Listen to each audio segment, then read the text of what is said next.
Today's presenter is our own acting chairman of Pediatrics, Dr. Woods. Dr. Woods completed his undergraduate education at Stanford University in Birmingham, Alabama, before completing medical school at Baylor in Houston. He stayed at Baylor to complete his pediatric residency, chief residency, and his fellowship in pediatric infectious disease. After completing his fellowship, he joined the faculty at Wake Forest, where he also received his Master's of Science in Epidemiology. He joined the faculty here in Louisville in 2006, and currently, in addition to being the acting chair, he is the director of the Child and Adolescent Health Research Support and Design Unit, as well as the director of the Pediatric Infectious Disease Laboratory. He has been invited to give over 160 lectures, helped author 29 book chapters and multiple up-to-date articles, as well as over 120 published articles. He also serves on chairs on multiple national committees for both the AAP and the Pediatric Infectious Disease Society, including chairing the Practice Guideline Committee of the Pediatric Infectious Disease Society for diagnosis and management of bone and joint infections in children, which will be our topic today. Dr. Woods?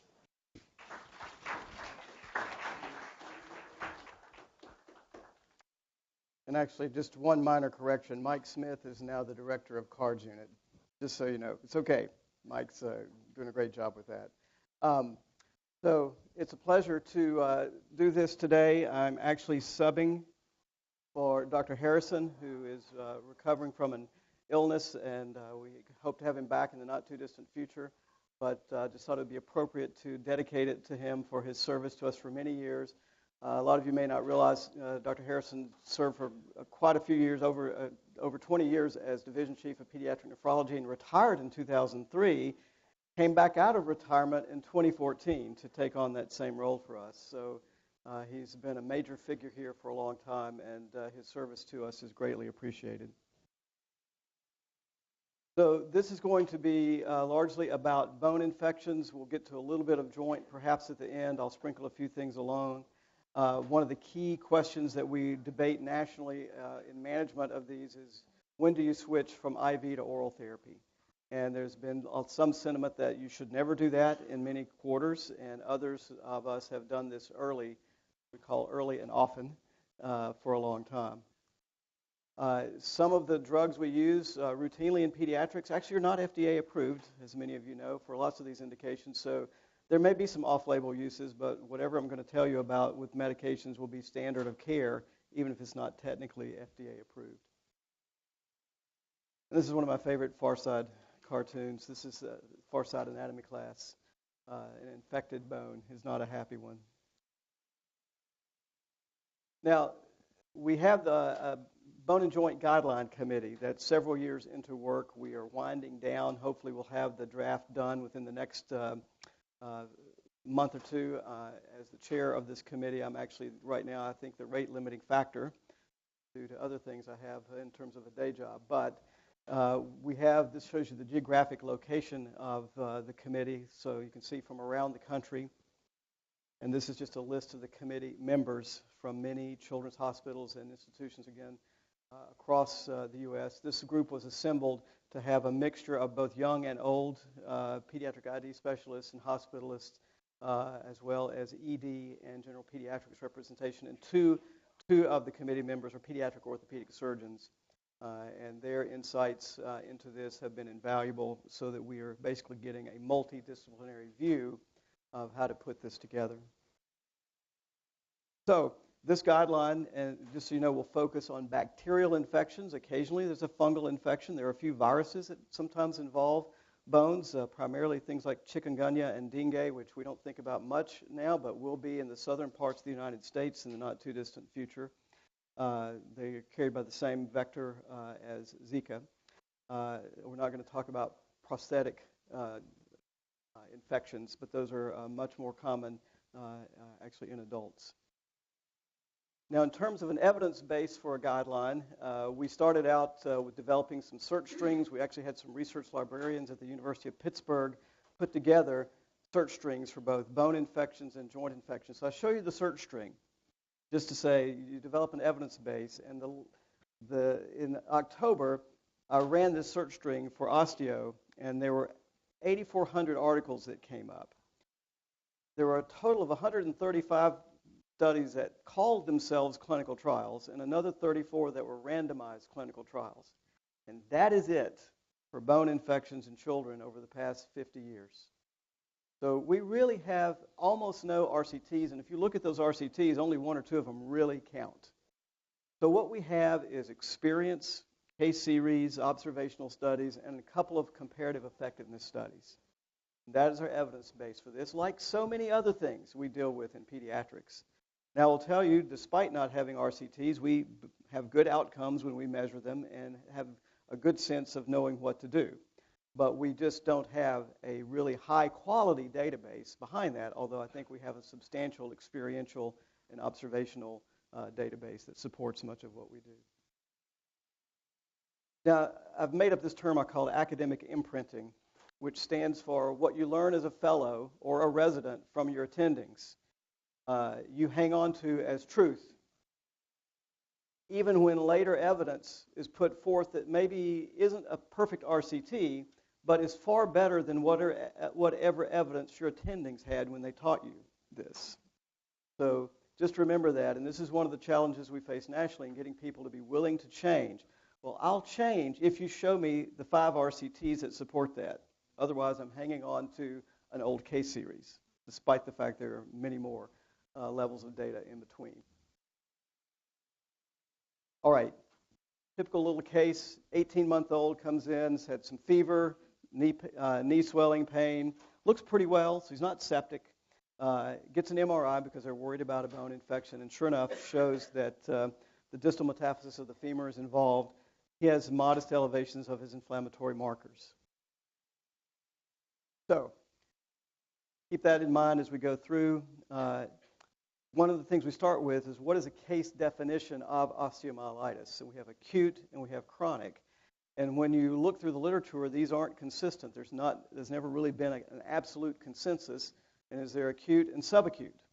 So what if the presentation's just 3 days? You make the diagnosis at 3 days, or it's a slower moving infection, more indolent. You make the diagnosis at 14 to 17 days. When is it no longer acute and when is it chronic? So acute, we basically have put forth this definition, 2 to 4 weeks after onset of symptoms. No prior treatment, you diagnose it within that time frame, again, regardless of the route of infection. And some people would use the term subacute for presentations that are more than a week, but we're lumping those together from a management perspective. Manage these the same. And by the way, if you've got a biopsy of a child and the bone biopsy shows acute and chronic inflammation, that doesn't mean it's chronic osteomyelitis. It just may mean the infection's been there long enough that you've got some lymphocytes in addition to the neutrophils, macrophages that may be there. So it's not a histological or histopathological diagnosis in terms of the types of cells that are there in terms of the definition. Chronic osteo is something we fortunately don't see much of in children in this country, but this has a couple of definitions. Presence of a sequestrum, which can be a complication of an acute infection, and then actually if you debride it, then you may be back to an acute infection. The more common occurrence in children is it's a relapse of a previously treated infection in the same site. And so whenever that happens, we would call that chronic osteomyelitis. Now, these are not perfect definitions because there are things that happen that don't really fit either one of them neatly. What is a Brody abscess? A lytic lesion in a metaphysis of a bone that's like a little osteopenic area from the infection. Well, that might occur within 2 or 3 weeks, so it might be sort of a subacute finding, or maybe it's chronic osteo, and it's really hard to tell clinically. So what we're saying in the guideline is these types of issues you manage on a case-by-case definition. You may end up treating some of them as if they're chronic, which is a lot longer treatment course I won't go into today, or you try them as acute and follow them very carefully. Maybe you go 6 weeks instead of 4 or 8 weeks instead of 6, but not out to 12. So there are things that don't fit cleanly into those definitions. This is what we're trying to avoid. Save the bones. Okay. So when do you think about osteo or septic joint? Basically, if a child is not moving part of an extremity or an entire extremity, or they won't walk, or they're limping, certainly obviously if you have swelling over a joint, that's usually fairly obvious, but sometimes it's not so obvious for the hip or the shoulder. If you have pain with movement of a bone or extremity, maybe they're still using it, but there's a lot of pain. again, osteo should be, or bone or joint infection should be in your differential. Now, fracture, trauma, tumor, many other things can be in that differential as well. Fever is very common in bone and joint infections, but occasionally a child will be afebrile, especially an older teen or an older child that has a very localized metaphyseal infection. They may not have much fever, so it's not universal. If you look at the anatomy, again, you've got bone, you've got periosteum, you've got a joint space, you've got synovium out here. Periosteum, as we get older, the covering of the bone is basically the consistency of saran wrap. It's a very tough barrier. It can be stripped off bone if pus gets under it and between the bone and stay intact, although sometimes it will rupture. In newborns, the infection, again, typically arises somewhere in the metaphysis, but the cortex is thinner, the periosteum is not quite as good, so you can rupture across the epiphysis into the joint space. You can rupture laterally, raise the periosteum, and rupture over into the overlying soft tissues. The barrier gets a little better. The cortex is thicker. The periosteum is a little bit tougher as you move into infancy and childhood, so often a little more localization, but you can still sometimes rupture more laterally. We used to say, there was some dogma that you don't get joint infections from bone infection past about 18 months of age. There are new series that show, especially in the current era with these severe Staph aureus infections we've seen in the last 15 years, that can happen now at any age. So there are case series now where there are adolescents with contiguous infection of the joint from the bone. So that dogma has sort of fallen at this point. You can, as you get older, again, develop just a very contained metaphyseal site. And a lot of times in athletes, they'll think they've sprained something or hurt something, they're limping along, and maybe it started that way and they got a secondary infection in the site. Just a couple of more things about differences of presentations at age. In the neonate, again, you can get that rupture through, and if that happens, you can see sort of a sausage-like swelling of an entire segment or extremity. So that's not going to be subtle. You're not going to miss that. But if you see that, you think of osteomyelitis. And again, joint involvement is common. If you're thinking bone, you need to really be concerned there may be joint involvement as well. And again, never forget about hip infections, hip joint infections, sometimes even in preemies or young infants. There's not going to be much on the external exam, but they may be holding their hips abducted and externally rotated, or if you're manipulating them, they seem to always cry or seem to have pain when you're manipulating them and moving their legs. A couple of different presentations in neonates. There's a more insidious presentation, typically 3rd, 4th, 5th week of life due to group B strep. Interestingly, that's a late onset group B strep manifestation. And more acute presentations that tend to rupture through, maybe group B strep can be in those, but those are more typically Staph aureus and actually sometimes E. coli. This is the one time E. coli tends to show up on a bone infection list. Again, as you get older, more localized infection. Again, fever is common, but may not always be high. You're into the refusal to move part of an extremity or walk. You'll have often point tenderness over an area of the bone, if not overt swelling. And in adolescents, again, typically we've said they're usually more likely to be contained. Although in this era of what we call the USA 300 Staph aureus infections that I'll talk a little bit more about in a few minutes, you can see ruptures into the joints. You can also see sepsis. So I would say in the last decade, we've seen more episodes of bone infection with significant multifocal involvement and sepsis than we had seen in the previous 15 years or so, again, related to this specific strain that's been circulating. Okay, so diagnosis. You're not going to miss these often if you remember that localized ongoing pain. You may need to think about osteo, especially if it's severe enough they're limping. So how do you, again, make the diagnosis? What laboratory and imaging approaches do we take? So in the guideline, we are using sort of the AAP recommendations of implementable language and guideline statements. One of the worst things you can say is, well, consider doing X when. What does that mean? Think about it or do it. Okay. So we're trying to use action language, verbs like should or may being a lesser force of recommendation, and may be more, if you see the word may, there's more room for patient discussion. This might be in patient circumstance considerations than perhaps with should. And by the way, the AAP won't let anyone use the word must. So should could mean must, or it could mean should.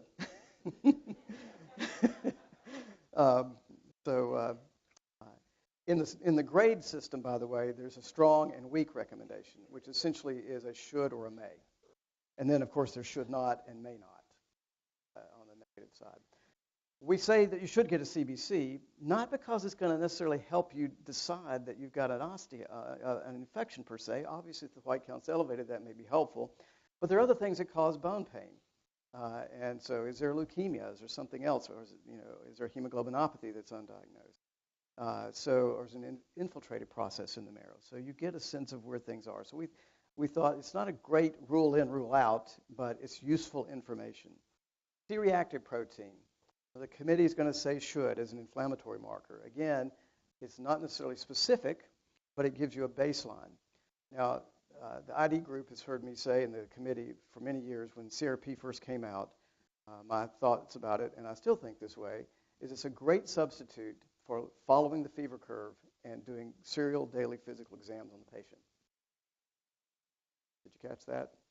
It tells you the same, you get the same information from following the fever curve and examining the patient 98% of the time that you get from the C-reactive protein. Now, I like numbers. All of my colleagues like numbers, so we're saying should. But we managed osteo very nicely in the pre-CRP era. So just so you know, we're going to say should. I argued for may. I lost the argument. That's okay. I do like to have it. SED rate. I'm honored. We've used this for years. I'll show you the original study in a little bit as to how that came about. Looking at it at the beginning and then using it sort of as a guide to when to stop. But many people have stopped using that in the last 15 years or so. We vary. Occasionally we get them here, but I don't think we're even internally consistent individually with that one anymore. We're going to say may. Procalcitonin. Right now we're going to say should not, simply because there's not enough evidence that it adds anything. It may tell us the same thing the CRP does, but there's just not enough data on it yet.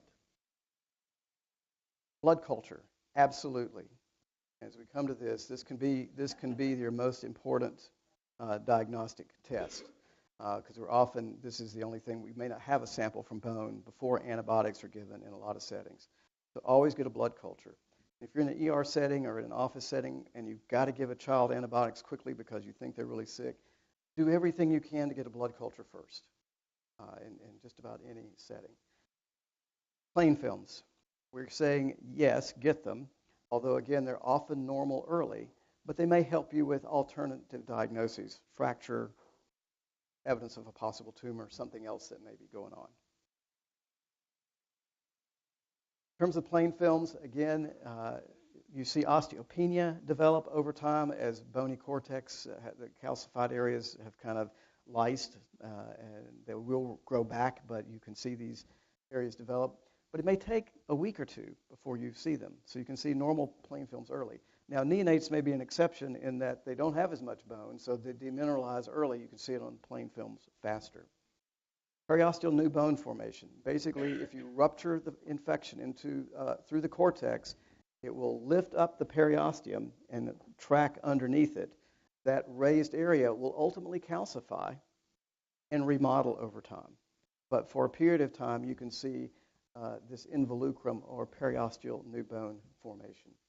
That may take a week or so to be evident. Negative plain films at 10 to 14 days are pretty good, but not an entire exclusion. If they're normal at 3 to 4 weeks, if it was there, you've probably successfully treated it, or it wasn't there. Bone scan.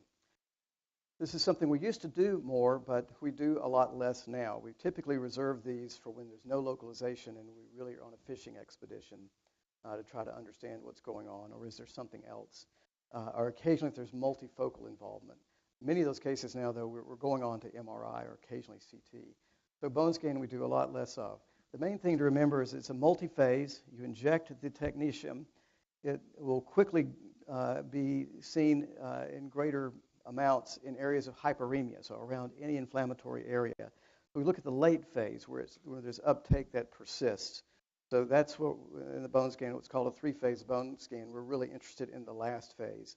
And you'll see routine uptake in the bladder and in the growth plates, the physes of the bone.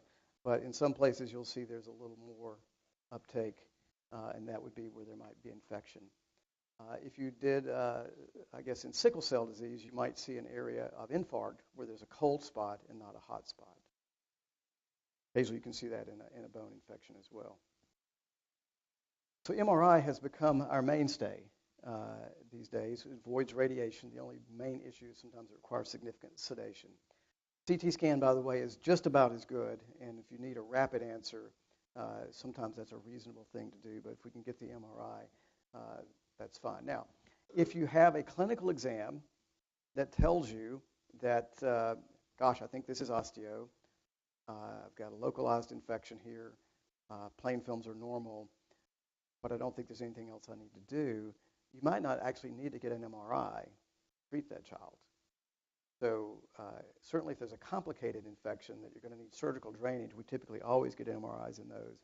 But you don't always need an MRI to manage osteomyelitis if the clinical presentation is classic enough and you're following the child along.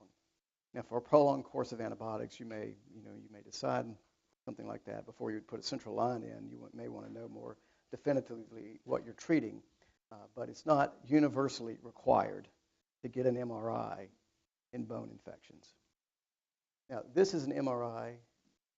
This is from a literature. I found this in a paper one time. Thought I'm going to put this in. This is bad, okay? Here is the bone. This area of decreased signal. The bone should look like this. You can see the darker signal there. And this is T2 because the water's dark. This is pus underneath the periosteum. And this is a rupture through the periosteum into the overlying soft tissues. Okay? This is going to need drainage. This is cross-sectional view. Again, bone, pus, under the periosteum, rupture through. So these are the types of things that can occur and types of things we've seen more of, again, since about 2004, although we may be on the downside of this a little bit now. And this is one of those rare kids where we had a plain film, a bone scan, and an MRI. Same child. Don't get that often anymore. So plain films look normal. Increased uptake, distal metaphysis on the bone scan. Increased signal, distal metaphysis. In the bone, this white should look dark like this. This is T1. So, all right. So this is to let you relax just a little bit. This is Spirit Island up in Alberta. I got to go there this summer.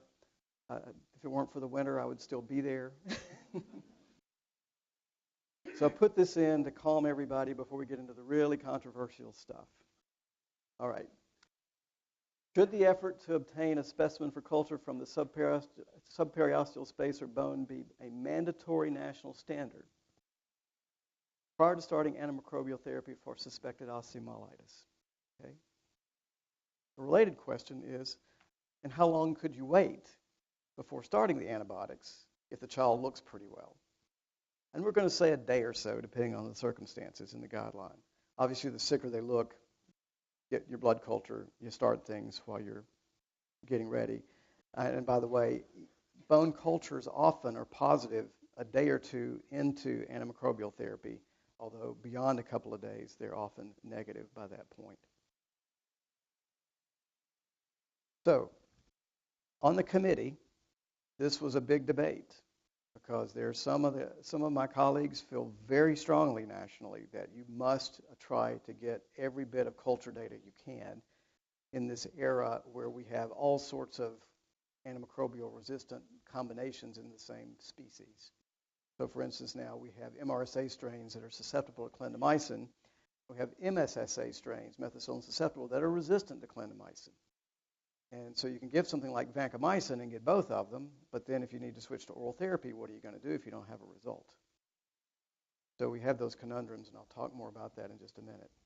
So some on the committee really feel very strongly that you have to do this, and there are a couple of children's hospitals that have protocols where they've set up things to try to do this, where immediately they've got orthopedic surgery ready and committed to tap a bone or interventional radiology, get the sample quickly.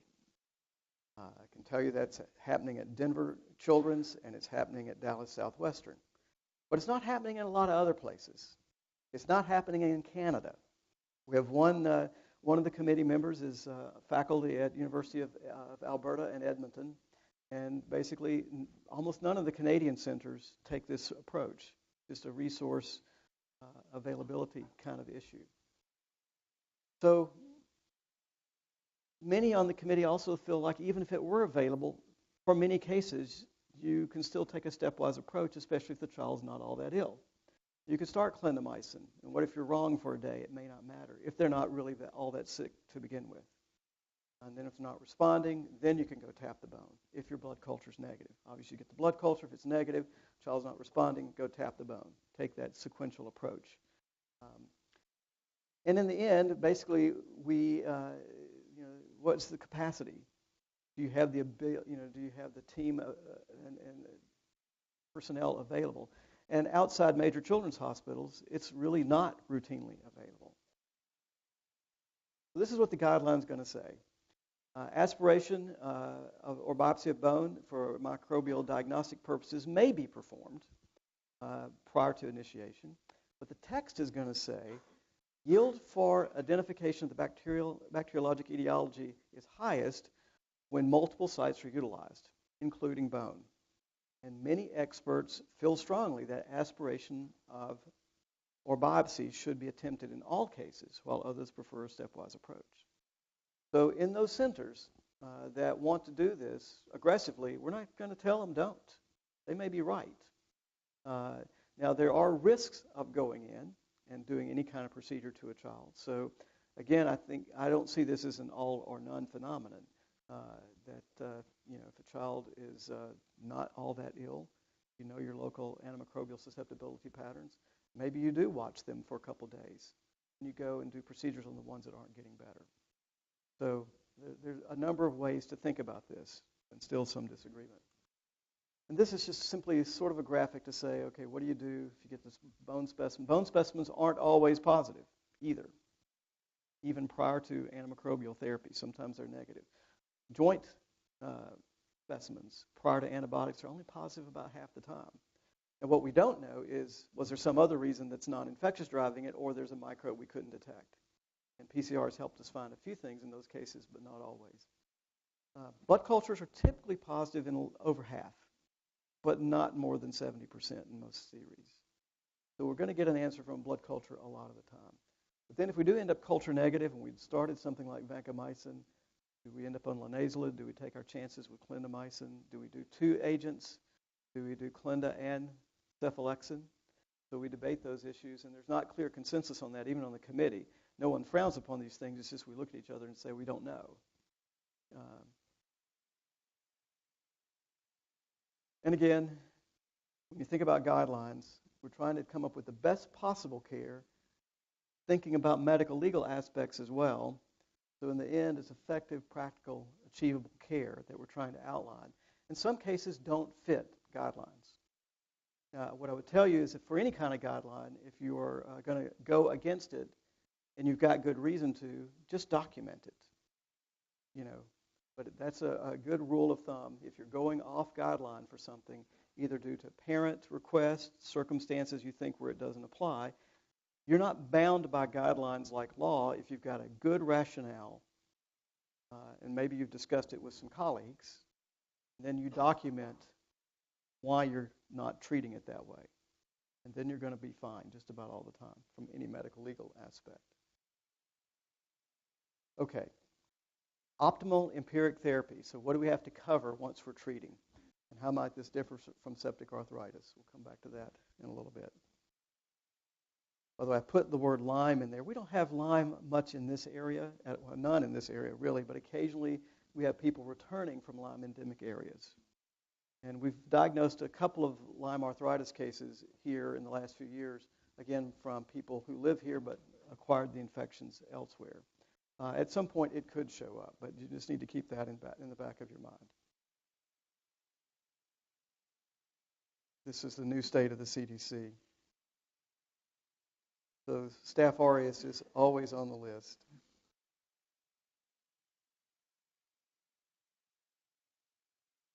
Okay, so back to our case. In 16 hours, you know that the blood culture is positive for Staph aureus.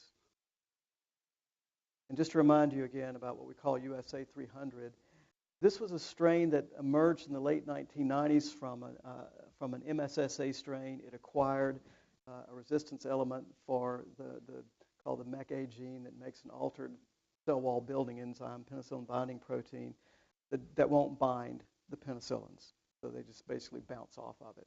So it's an MRSA. It also had something called pantin-valentine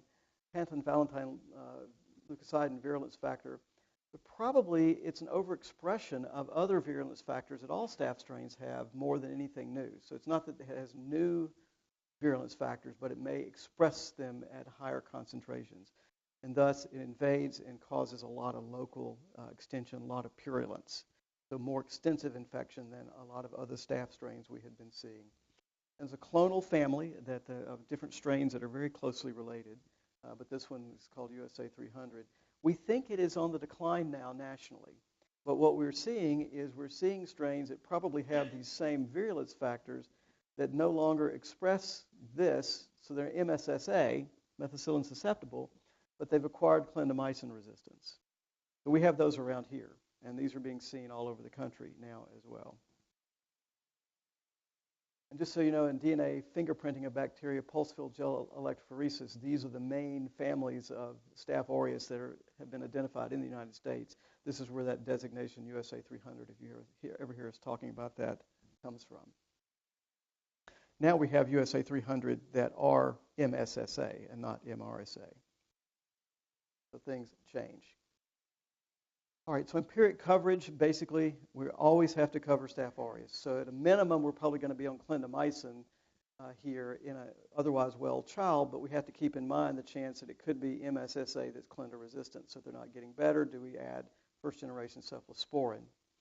Or when are we going to start using the new fifth-generation cephalosporin called ceftaroline, which actually treats MRSA? So this was designed to treat MRSA. It is FDA approved for skin and skin structure infections, not yet FDA approved for osteo. National meeting in ID Week in October, I asked the audience how many of them had used ceftaroline already, and about 30 or 40 hands went up, but a lot of people haven't. So there are people who have pulled this off the shelf to use it. We think it should work, but we actually don't have data yet that it works for osteo. Similar in its kinetics to cefepime, to cefazolin, things that ought to work, but we just don't have much experience with it yet. But it probably will be an agent we'll use more in a few years, and it would avoid the use of, it would actually potentially replace vancomycin in a lot of settings if we get a little bit more data. Obviously, clindamycin is a workhorse, vancomycin. Trimethoprim sulfa gets into bone very well. Most of us, we are listing this as sort of an oral option in some cases when you don't have another oral option in the bone and joint guideline, but there aren't a lot of data for bone infections. And I think there's actually been comfort on the committee with its use, but again, we have only small case series. It should work, but we don't have a lot of, again, even case series with it. Linezolid will work for bone, but we have hematological toxicities and other toxicities with long-term use. So if you got to treat 4 to 6 weeks, there are a lot of people that are reluctant to give linezolid that long to children. Daptomycin is a great drug that's been around a long time in the adult world, used for adult osteomyelitis on a regular basis. It is IV. We're starting to get some pediatric data. So you may see us use that occasionally in the future. Other things that can cause bone infections, group A strep. Group B strep again in the neonates. E. coli would be on that list in the neonates, but not beyond. Pneumococcus, ever so often, will cause a bone infection. As often as pneumococci end up in our blood, it's amazing how rare they cause bone infections, but sometimes they will. Shigella, usually of an epiphysis, often associated with septic arthritis, under age 4 in some areas. We keep looking here. I'm not sure we've ever found one over the years, one or two, but not very many. Salmonella, neonate, sickle cell, and other hemoglobinopathies. It may be as common as Staph aureus in that population. Staph aureus is still on the list, though, in sickle cell patients. So the board answer question is salmonella for sickle cell, but you need to treat Staph aureus too in those patients. There are actually some recent case series of salmonella in normal children. It's just at a lower frequency. And then if you have penetrating trauma, anaerobes, gram-negative coverage may need to be added in those cases. All right, another little calmness. This is Lake Pato Lake up in Alberta. Duration of antibiotic therapy, another debate. So this was a seminal study back in 1975 out of Dallas, Dr. Nelson and others, where they had a case series of kids with osteo, and they treated them varying lengths. And what they noticed was they had 19% failure rate if kids were treated less than 21 days. Now, interestingly, in Dallas, they still kept treating a lot of kids for 3 weeks. We've confirmed this with Dr. Nelson and other people who've been at Dallas and have moved on, who said we still treat a lot of them for 3 weeks if they're uncomplicated. But the rest of the country saw this study and said, oh, at least 4 weeks. Okay? So we got to 4 to 6 weeks from this study, although the people who published the study said, well, sometimes we go longer. But even in this study, 80% of them still did fine with 3 weeks of therapy. Okay? This is where we also got the SED rate data, looking at the SED rate fall over 2 to 4 weeks or so to normalize. People would say, well, we will treat till the SED rate is normal. That's great, until you get, RSV 3 weeks into your treatment for osteo and bump your SED rate back up, and then do you go longer or what? Well, we went from about 74 or 75 into about 1994 without a lot of new data about that, one way or the other. And this study came out from Heikki Patola and colleagues out of Finland, and this is where the CRP came from. They looked at C-reactive protein, showed that it rose early, fell within a few days, and really fell much faster, and they looked at it as a better guide than the SED rate. So a lot of people stopped using SED rates at that point and just went with CRP. Also, they published a subsequent study just confirming that in a slightly different population, again showing that rise. Note, and I'll come back to this in a minute, there's IV and then there's oral therapy. So where we are with duration is 4 to 6 weeks still, although we will have data talk about 3 weeks may be enough for some cases. And if we get a little bit more data in uncomplicated cases, 3 weeks may become the rule instead of 4. Obviously, the more complicated the case, the more surgical interventions you have. You may end up at 8 to 12 weeks, some of the more severe cases. So it's not a one-size-fits-all therapy. Now for the real fireworks. This is thunder over Louisville back in April. When do you switch to oral? So we now know this patient of ours is better. CRP is down. MSSA, Clinda resistant, although it's inducible. Oral antibiotics have been talked about for osteo since the 70s. Early study, Ralph Feigen and others, when he was at WashU, actually at that point. They treated until afebrile for 3 days and switched to oral. Another study looked at another study shortly after that treated about a week. Another study in Houston from Shelley Kaplan and Ralph Feigen, about 6 days before they switched. And then another study from Dallas saying, we think this is probably okay, but you better follow what we call serum bactericidal levels, which we don't do anymore because they were concerned about compliance or adherence with oral therapy. So a lot of thought about that in the 70s and early 80s. And then finally, nothing really until this study again in 97 out of Finland, where they used the CRP and oral switch and didn't use serum bactericidal titers, so that kind of went away at that point, thank goodness, and they were showing good outcomes.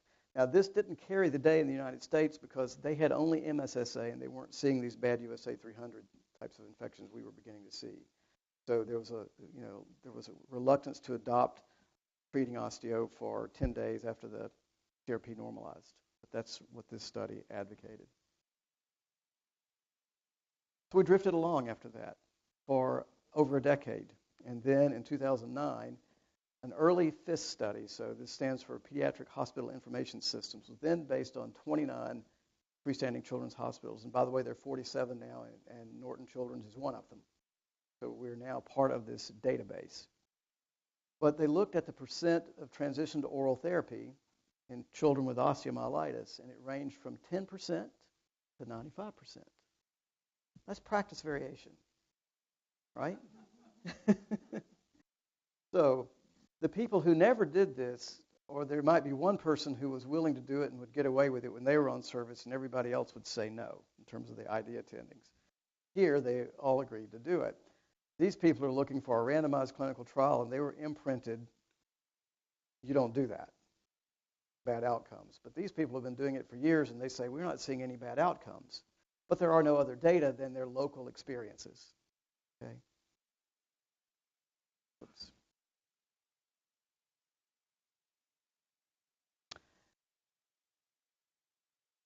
So then there's another FIS study, comparative effectiveness study in 2015, where they looked at 2,000 cases. And this, again, is based on what was done with the children. Did they go home on oral, or did they have a PICC line? If you look at 6-month outcomes, the treatment failures, oral versus PICC line, were essentially identical. Certainly no trend of worse outcomes with oral.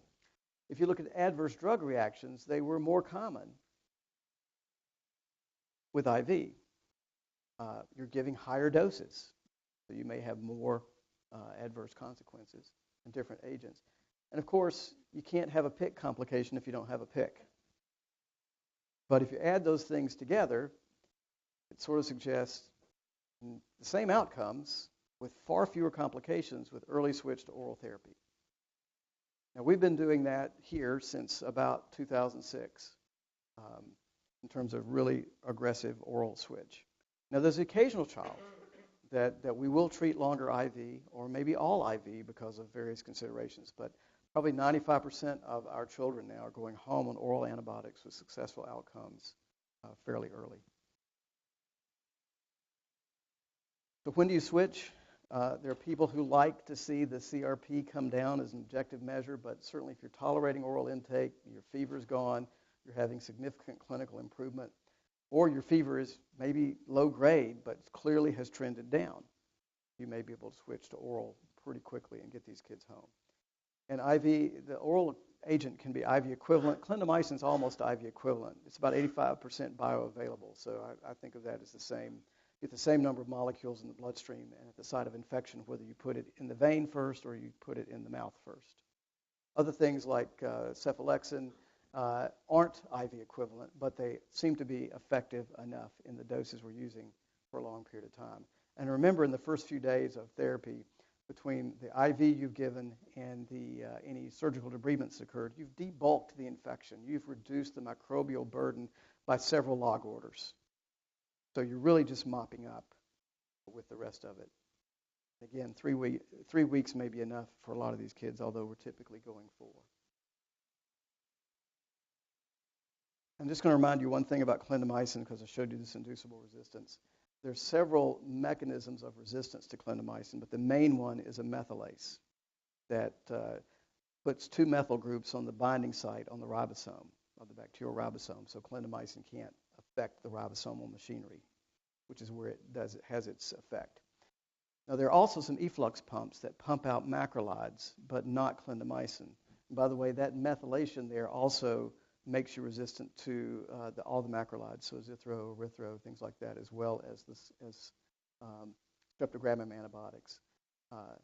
But efflux pumps don't touch the clindamycin, so that's an important thing. So one day, when this came out, this is macrolide inducible. Clindamycin doesn't induce this resistance, so why did we care? And just to let you know what happens with this methylase, when it's inducible, has a double stem loop. And there's a ribosomal binding site here, and there's a ribosomal binding site that's bound up in this second stem loop. Ribosome binds here, it can't push its way through that double stem loop. Now, if there's a molecule of erythromycin or azithromycin that has hit the ribosome, like the first few molecules, and is there, that ribosome will stall in a way that untorques this structure and creates a new single loop because R2 and R3 can bind. They can form a palindrome. And now that ribosomal binding site's exposed, and you can translate this already transcribed mRNA. So again, this is translational attenuation. It's not gene inhibition. It's a very interesting phenomenon. The gene is transcribed, but it can't be translated. So again, this is a macrolide, nothing to do with clindamycin. The reason it matters for clinda is every so often you lose enough of this structure that it can be constitutive, that ribosomal binding site is exposed. And that happens in about 1 in 1 million to 10 million replications. So even though it's technically, the macrolide inducibility is a marker for this possibility of a subpopulation of bacteria that might, notice all the words possible, might, as opposed to definite, might emerge during treatment with clindamycin. And because of that, clindamycin, when inducible resistance is there, is labeled resistant, but in fact it might be still a very effective drug, and certainly would be effective initially. When this is a problem, it emerges later in therapy, not in the first few days of therapy. And this was the old D test, just to show you. This is a Kirby-Bauer. You streak the bacteria on a plate. You've got a clindamycin disc. You've got an erythromycin disc. You can see that there's no inhibition around the erythro disc. There's a big zone, but it's blunted. What's happened in this area is erythromycin has diffused out to that point, induced the resistance, so the bacteria can grow before the clinda gets there to kill them. And again, I'm going to just skip this just to show you. This is double susceptibility D-test, efflux pump, doesn't affect clinda, and mixed, so some strains have much more heterogeneous expression of this. So when you're looking at an MIC list or susceptibility list, if it says erythromycin resistant, but there's no clinda data, which we still get from some small hospital labs outlying, you don't really know anything about clinda. It could be an efflux pump or it could be the methylase. So just keep that one factor in mind. So ultimately, we sent the child home. He's on oral quickly. In terms of follow-up, we'll see this child back in clinic until the end of therapy. We used to do plain films at the end of therapy of uncomplicated cases. We were sitting in the bone and joint discussion, and there were about 15 of us in the room, and I said, how many of you get plain films at the end of therapy, thinking half of us would raise our hands? 2 of us raised our hands. And I looked at the other guy and I said, I guess we can stop doing that now. So if an uncomplicated case, maybe you don't need to do that. I was imprinted to do that. But now if it's been a complicated case, you may want to do that. And some of there's a nice study going on in Dallas about long-term follow-up. And the big issue is when you have growth plate involvement, you may need long-term ortho follow-up, or certainly if there have been multiple debridements. And again, those are going to be on a case-by-case basis. But just to remind you, sometimes you can see a late pathological fracture.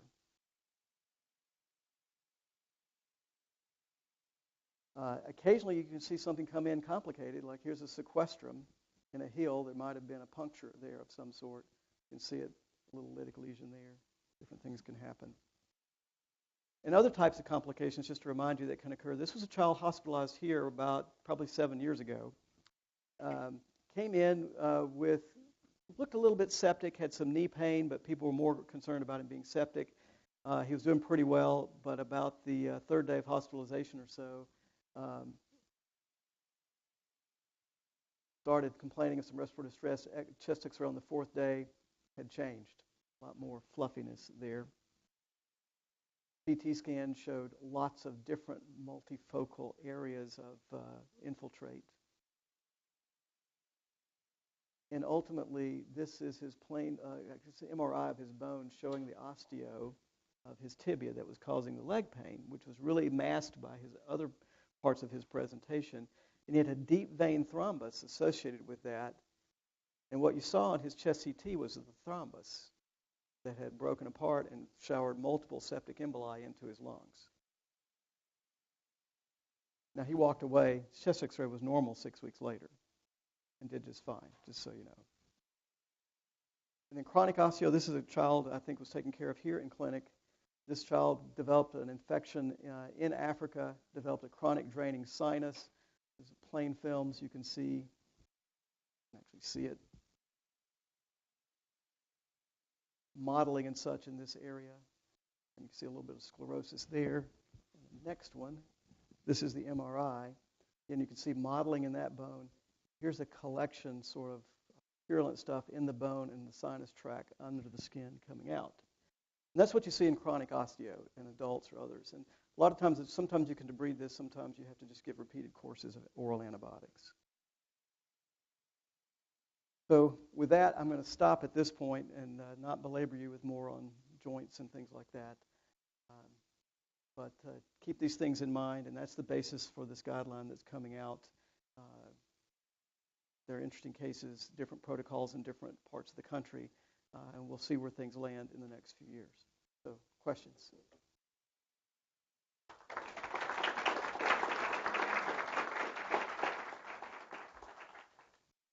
It was very nice, Charles, and I'll give you credit because the switch to oral occurred when you arrived, and I remember that very clearly because many of us were very happy with that. I have two questions. In the two sites that you mentioned that are doing routine biopsy aspiration, who's doing them? Is it ortho or is it the pediatricians? I know in Dallas it's ortho. And they've got a guy who's just very interested in this, is doing studies on it. And so he's willing to come, and they've got this nice protocol. When he's not there, it might not always happen, but probably many weeks of the year he's doing it. So they're not even going to be 100%. But in Denver, I think it's a mix. I mean, we all do interosseous lines, and basically it's the same stick. Yeah. And I grew up in a system where we did them. I missed it when we came here. My second question to you is, has anybody systematically looked at total oral therapy? It should work. Instead of this 3 days of IV with drugs that we know give comparable drug levels. Yes, so we have actually done that a few times here in children who show up with a very sort of subacute case. They're not sick enough to be hospitalized. They've had an MRI. We know it's osteo. We may know a microbe, but even if we don't, it's a slow enough infection, we'll put them on oral clinda. So we've done that a handful of times over the years. When they're ill enough to be in the hospital, I think most of us are going IV just in case they're not at a point where they're going to absorb the antibiotic well, if there's any issue of septic or any septic consideration. But there would be kids where that probably would be just fine. And I think we probably don't have the courage to do it when we could. And most people aren't going that far. Right now, I'm declaring victory if we just get all of the country to early oral switch 90% of the time. Then we'll take that as the next challenge. Claudia.